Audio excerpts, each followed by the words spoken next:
Olá, tudo bem? Hoje nós vamos dar sequência àquelas estratégias que a gente vem desenvolvendo nos vídeos, estratégias para melhorar, dicas e coisas que a gente pode fazer para melhorar nossa qualidade de vida, para melhorar o nosso bem-estar psicológico. Lembrando a vocês que a gente está falando de bem-estar psicológico aqui, a gente está se referindo a um construto em saúde, não é simplesmente, bem-estar, tem aí toda uma carga, tem todo um sentido para a saúde que ultrapassa o simplesmente coloquial.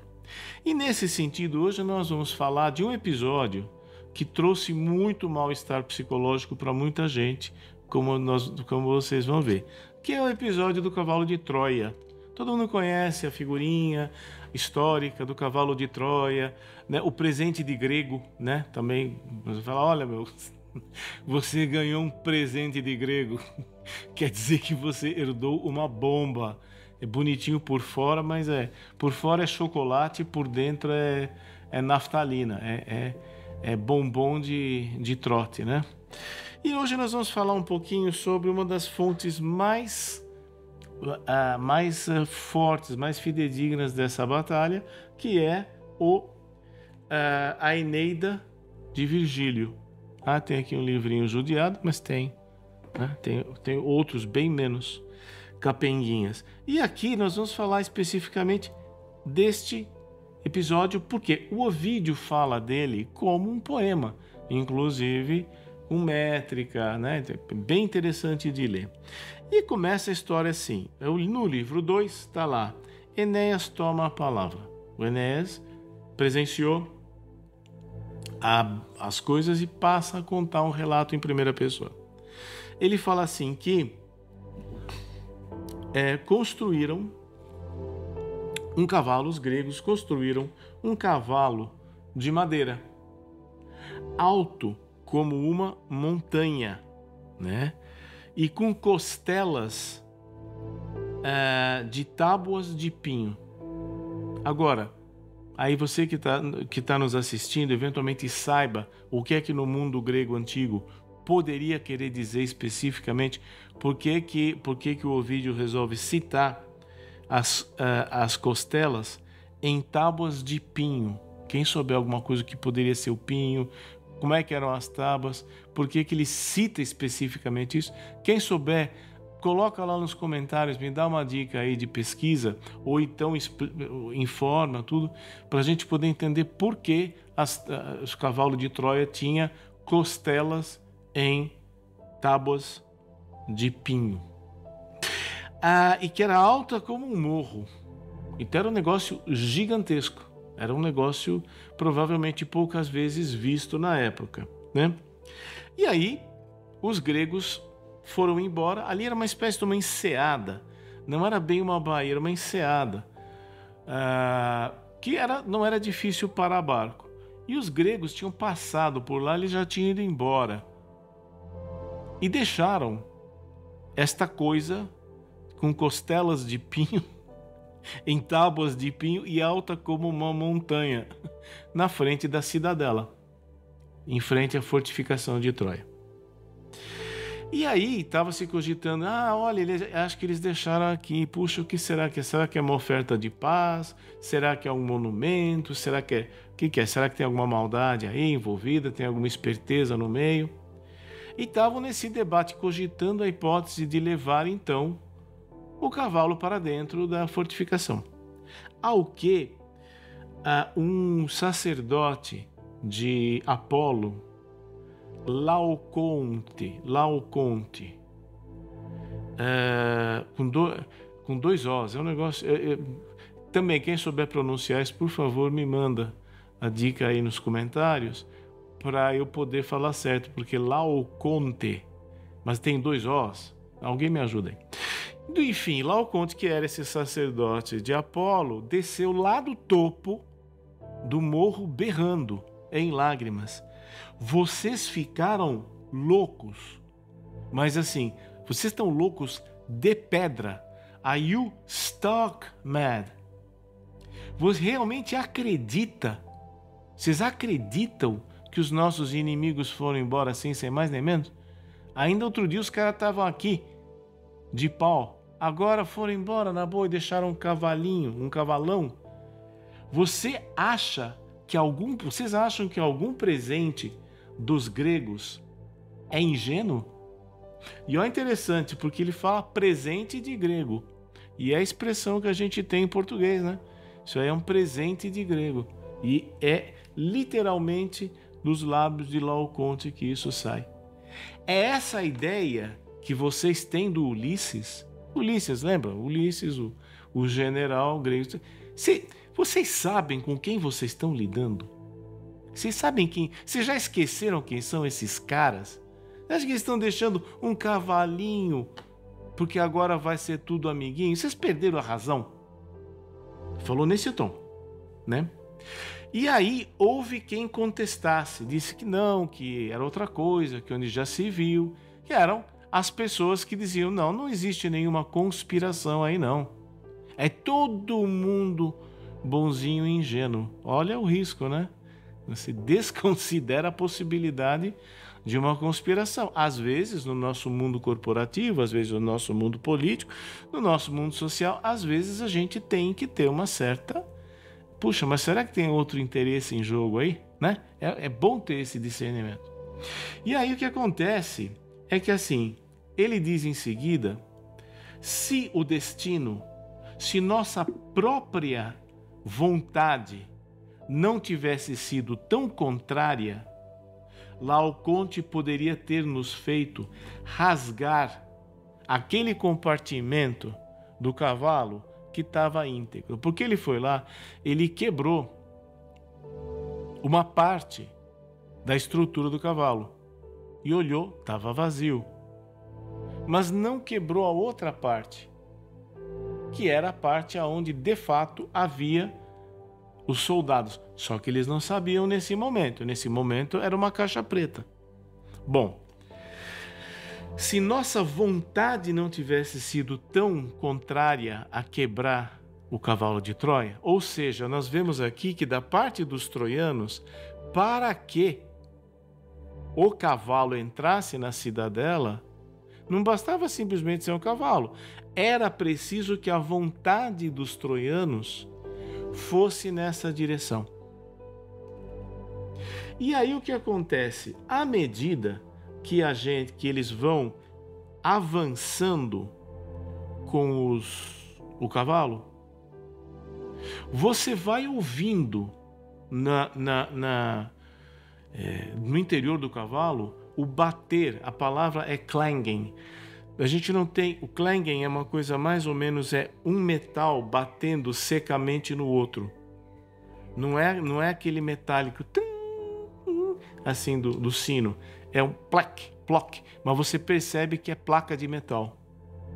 Então assim, os caras empurrando o cavalo de Troia e o cavalo dando sinais ali. Plac, ploc, plac. Pô, isso aqui tá armado. Isso aqui tá armado até os dentes, essa jossa. Mas, ainda assim, não deram pelota para aquilo. Tem um momento em que o poeta fala, nós estávamos, quer ver? Deixa eu só achar aqui. Pronto. Estávamos loucamente cegos. Toda vez que os artefatos de guerra, as armas de guerra batiam uma na outra e fazia aquele barulho de metal, toda vez que isso acontecia na barriga do cavalo, nós perseverávamos levando o cavalo para dentro da cidade, nunca pensando sobre isso. Estávamos loucamente cegos. Então a entrada do cavalo de Troia não foi uma coisa singela. A gente nunca para pensar o que pode ter sido aquilo. Mas imagina o conflito.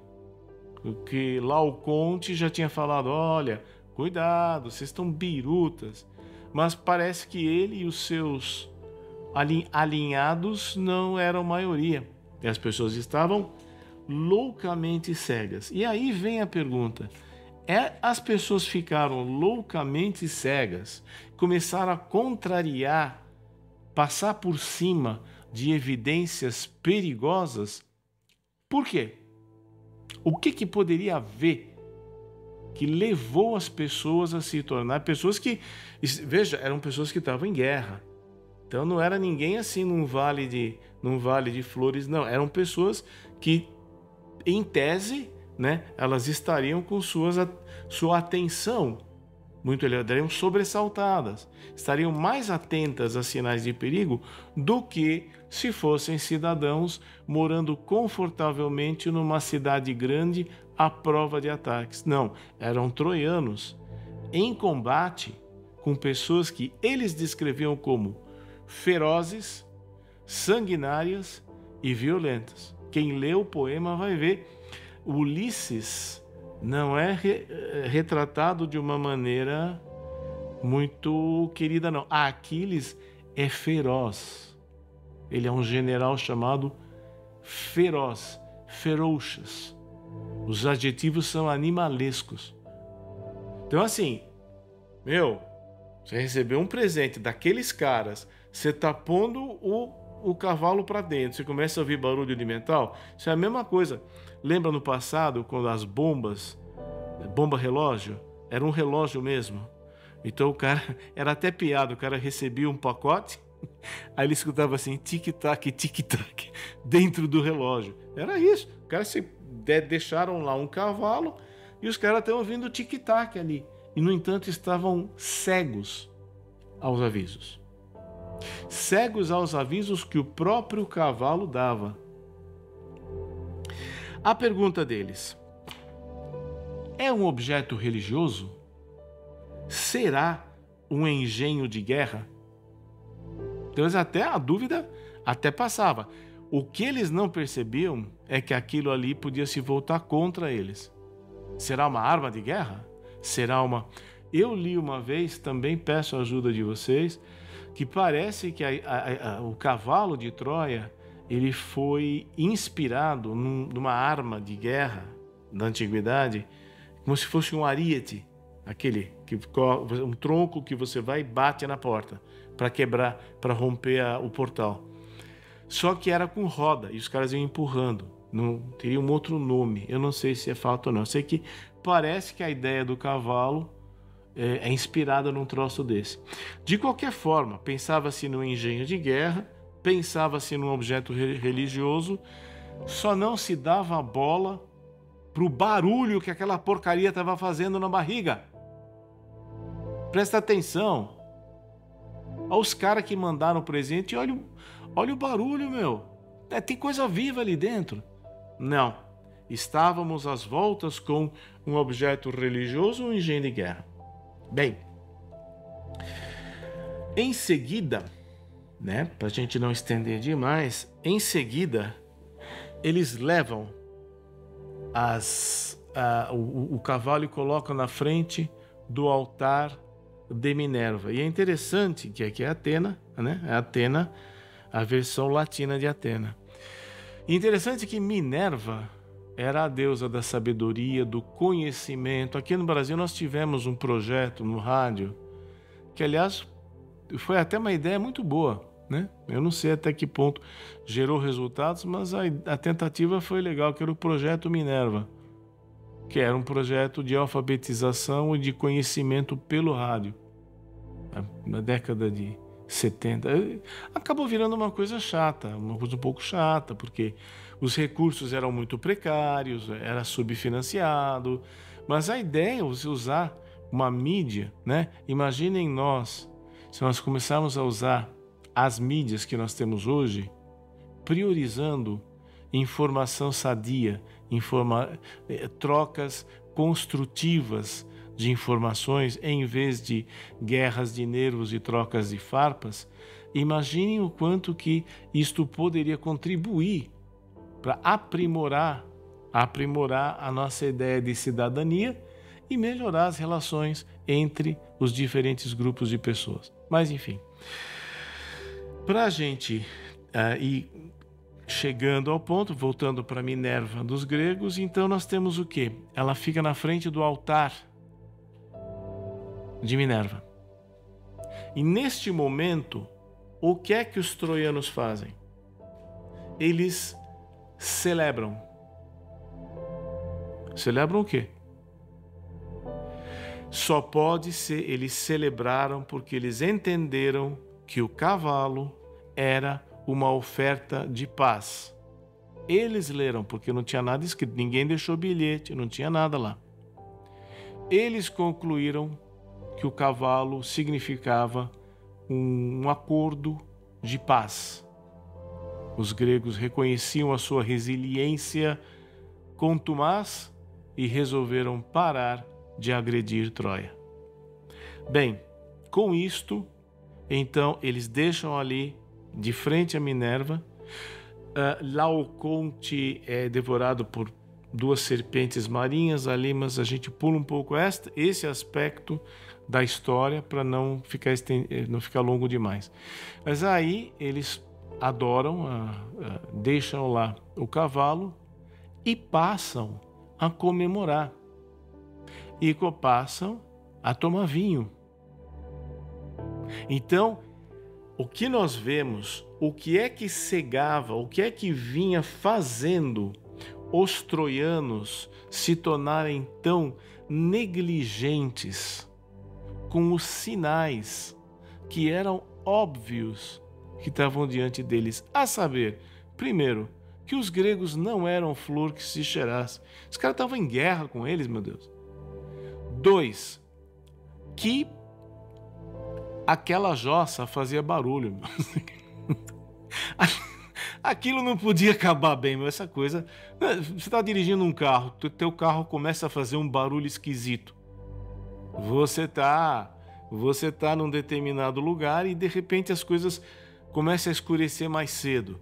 Automaticamente você liga o alerta. Fala, opa, algo está diferente aqui, né? Mas havia o enlouquecimento, havia a secura, a avidez por prestígio. Ser a nação, ser o grupo vitorioso daquelas guerras. Tanto que eles celebraram. O que é que eles celebraram?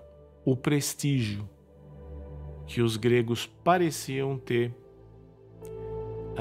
legado a eles naquele cavalo. Por fim, à noite,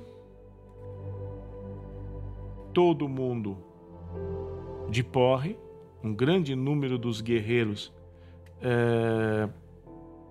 já embriagados, um conspirador vai a uma cancela lá, uma abertura que tem, que só pode ser aberta por fora. Quer dizer, mais ainda fala sobre a imprudência dos troianos, porque não dava para abrir por dentro, só podia abrir por fora. Ele foi lá, abriu o alçapão, cordas desceram, os guerreiros gregos começaram a descer pelas cordas e procederam a maior chacina que os troianos já haviam presenciado. A descrição é avassaladora. Era fio da espada no pescoço de todo mundo, os troianos sem efetivo para resistir, os troianos sem pessoas sóbrias para dar combate, e foi uma verdadeira ruína. Nem fugir pelos portais era possível. Os gregos haviam tomado os pórticos da cidade. E então, o que acontece? Você vai tendo... Ainda Troia tentou atirar flechas de cima dos telhados, mas foi absolutamente ineficiente. Houve um predomínio maciço, foi uma batalha noturna, deve ter sido terrível de assistir, né? Um lado preparado, o outro completamente vulnerável, entregue e sem possibilidade de resistir, né? E, diante desse trágico desfecho, o rei e seu pai fogem pelas montanhas. E aí, nós temos o resultado da cegueira e da displicência que os gregos tiveram, que os troianos tiveram em relação a esse risco. Bem, mas trazendo para o século XXI, e nós não somos troianos, nós não somos gregos, não somos combatentes e já conhecemos a história. Não adianta trazer aqui na entrada de São Paulo um cavalo de madeira, ninguém vai cair nessa. Então, o que nós temos hoje? O seguinte: quais foram os equívocos? Por que, afinal de contas, de repente os troianos foram tão estupidamente displicentes com a própria segurança numa situação de guerra? Por quê? Nós podemos pensar de várias formas, mas houve alguns elementos aí que fazem pensar que, primeiro, eles ficaram discutindo se era um objeto religioso ou era um artefato de guerra. Então eles estavam prestando atenção no qual era o conceito envolvido. 2, eles levaram o cavalo para ficar de frente para a deusa do conhecimento, Minerva, Atena. 3, eles desconsideraram os sinais de perigo desse troço desde que ele foi achado na praia. Primeiro, os remetentes, os digníssimos Ulisses, Aquiles, um mais sanguinário que o outro, um mais chegado a uma carnificina que o outro, E diminuíram ainda mais a qualidade da percepção que eles tinham naquele cavalo. E qual é o paralelo que nós temos? O paralelo é que esse cavalo de Troia, ele tem, sob muitos aspectos, a nossa relação com o nosso corpo, com o nosso organismo, é parecida com a relação dos troianos e os cavalos. Primeiro, não foram eles que fizeram. Não foi você que fez seu corpo. Você pode até arrumar, você pode até ajeitar, você pode fazer uma série de coisas, mas em última instância o seu corpo foi dado a você. Você se tocou que tinha esse corpo. 2, o corpo tem características e funcionamentos próprios, como o cavalo de Troia. Aquela jossa lá tinha características próprias. 3, aquele corpo começou a dar sinais. E 4, os troianos precisaram ativamente desconsiderar esses sinais. Então, vejam, todas essas características em relação ao cavalo de Troia, nós temos em relação ao nosso corpo, ou melhor dizendo, ao nosso organismo. Quem quiser perceber a diferença que nós fazemos aqui, corpo e organismo, pode dar uma lida, pode dar uma olhada no meu livro, que eu destrincho um pouco isso. Mindfulness do organismo, do corpo ao organismo, uma travessia. E vocês podem ter acesso aí no link que aparece aí aqui embaixo, tá? Que ali a gente esmiuça um pouco melhor isso e explica como isso se aplica ao nosso bem-estar psicológico de uma maneira pragmática e cotidiana. Mas, por fim,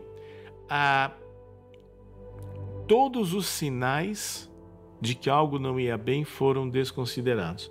E isto é algo que é extremamente importante para aqueles de nós que querem promover o bem-estar psicológico, que, como muitos sabem, é uma figura clínica hoje, E é uma figura clínica profilática, preventiva. Então, faz parte das estratégias ativas de saúde você ter estratégias que promovam o bem-estar psicológico.